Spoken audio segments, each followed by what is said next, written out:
personal account.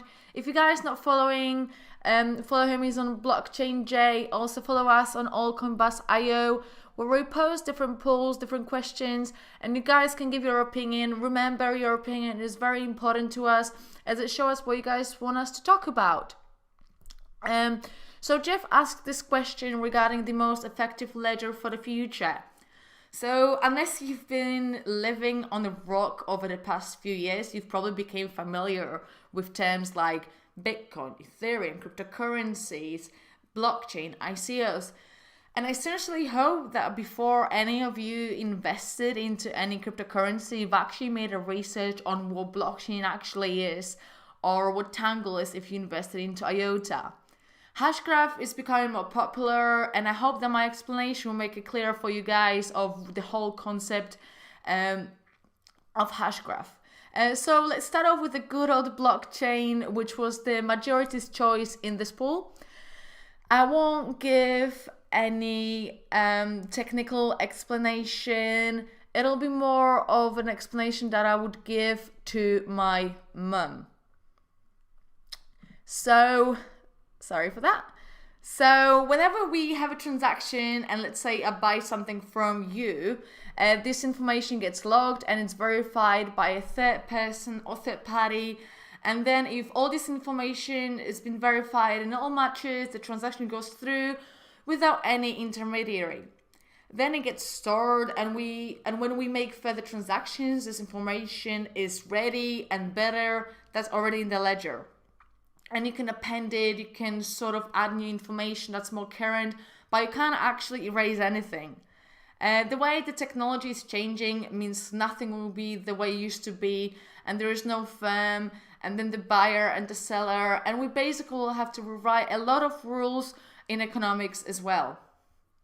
A lot of the current assumptions won't hold true either. I mean, there are some barriers in the blockchain. Like whenever we talk about Bitcoin, there are some trust issues, as there have been some hacks. So there's obviously a need to work on trust and feeling that it's a safe technology. We know that one of the problems that Bitcoin is faced with is that it's getting stolen or lost. But a lot of that is caused by people trying to re-centralize the coin in different ways, which basically makes them very prone for it. Like an easy target, basically. So I think education will be a big part before we actually can use the technology in a wide sense, which means before the transition to the mainstream happens, for the average people to be able to use this technology, we will have to focus on educating, setting standards, and work with a lot of enterprises to create a safe, usable, and understandable user experience. In my opinion, the current state of blockchain is still in the research state, where it's being developed to be applied in many areas. We know it might be used almost everywhere. I mean, there will be one day where we won't be able to imagine what it was like before. But I'm not sure where it's gonna go. I mean, no one really knows, right? I mean, we have a lot of probably blockchains, like we have Bitcoin, we have the Ethereum network, NXT, but a lot of companies and consortiums are getting together to build private blockchains. So the ones that started off by being more closed off might evolve into a public network when people feel comfortable using it. And we can't forget that some of them are also proof of concept out in the real world, like there are projects in energy, pharmaceuticals, retail, etc. And they're all starting to experiment. And I honestly can't wait for what the future holds. One of the extensions of blockchain is the good old IOTA. So IOTA makes a use of distributed ledgers. It's one of the cryptos that doesn't use a blockchain. Instead, it uses a technology its developers call the Tangle, which is based off a mathematical concept known as directed acyclic graphs, DAG. The design is what separates IOTA from every other cryptocurrency, which was a deliberate move from the developers. Within the design, we have the removal of miners without sacrificing decentralization. And that basically means that there is no fees, making IOTA free to use. Yep, IOTA is completely free to use. This is because everyone plays an equal role in the network. Anytime a transaction is made, the user must help authenticate to previous and random transactions. It uses a series of cryptographic algorithms along with many other sophisticated technologies to do this work. Any device could manage it without any effort because the work that's done behind the scenes is on such a small scale. Also, a network like this allows for two important features: microtransactions and speed. Microtransactions are transactions that can be worth fractions of a cent, and cryptos like Bitcoin face many issues with it, mainly with the miners. For example, you couldn't purchase a coffee with most blockchain-based cryptos. Speed in cryptocurrency is measured by TPS, which is transaction per second. So let's have a look on the transactions per second, which is basically a very important subject as it illustrates the capability of the network. At the moment, Bitcoin can do up to 4 transactions per second. Ethereum, 20 transactions per second. We've also got PayPal on here saying it does 193 transactions per second on average. And then we've got IOTA, which does between 500 to 800 transactions per second. I mean, this is not even comparable. I mean, it's so much faster, so much more going on. And the way that IOTA works is because of the design of the network, where the more people use the network, the faster it becomes. The more we will use it, the faster it will basically be. It's that simple. So we can only get faster. I mean, it's insane amount of transactions already. And if we use it more, it'll be even more of them. It's absolutely amazing concept.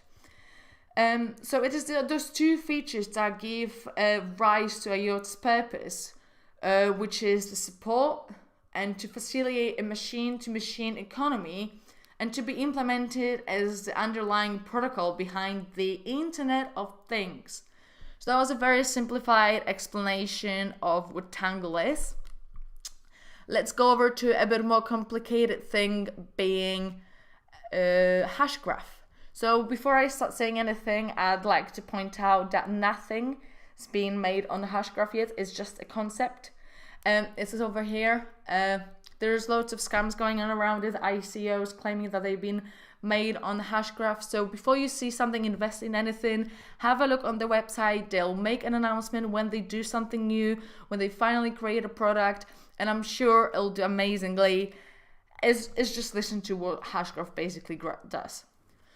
So it's a new consensus-based algorithm that provides a better platform for distributed consensus.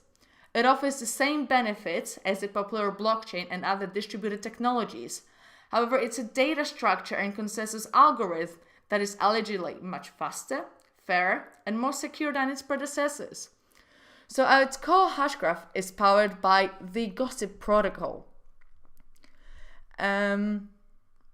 Gossip is a well-known computer science term which can be defined as calling any random node and telling that node everything that you know and that you don't know. Hashgraph uses gossip obtained by the other nodes within a network and adds a small amount of information to be passed on or gossip to the other nodes. Using this information, a hashgraph or ledger can be built of the gossip and constantly updated as more information is gossiped by each node. What that equates to are some of the benefits of Hashgraph. So Hashgraph, it's much faster. So we remember how many transactions per second did IOTA, and Hashgraph apparently can process 250,000 transactions per second. I mean, this is absolutely mind-blowing. I mean, Bitcoin's got no chances with this. This is just something else. I mean, absolutely mind-blowing. This is a just insane number. So yeah, it's also more fair, as there is no proof of work, meaning there's no need for miners and no one choosing the order of those transactions that go into the Hashgraph. This also means that it's more efficient. No proof of work eliminates the need for massive computational power by those miners. It's also more secure. No member can prevent the community from ever reaching consensus or reverse the consensus once it's been achieved. So who is behind the Hashgraph? Well, it was created by Lyman Begg alongside Matt Hammond, who are both the co-founders of Swirls, the company that holds the patent to the Hashgraph technology. Both of them have very impressive backgrounds in computer science and technological entrepreneurship. So right now, Hashgraph is only available to private permission networks. Remember that, guys. Do not invest in anything that says got Hashgraph in it. Check on their website before you do. But moreover, there's been some rumors that other consortiums are being developed outside of financial services to include other large global enterprises. So what do you guys think? Is Hashgraph a massive challenge to blockchain? Do you think IOTA is the new thing? Let me know what you guys thought of a video like that. Hit the like button, hit the dislike button if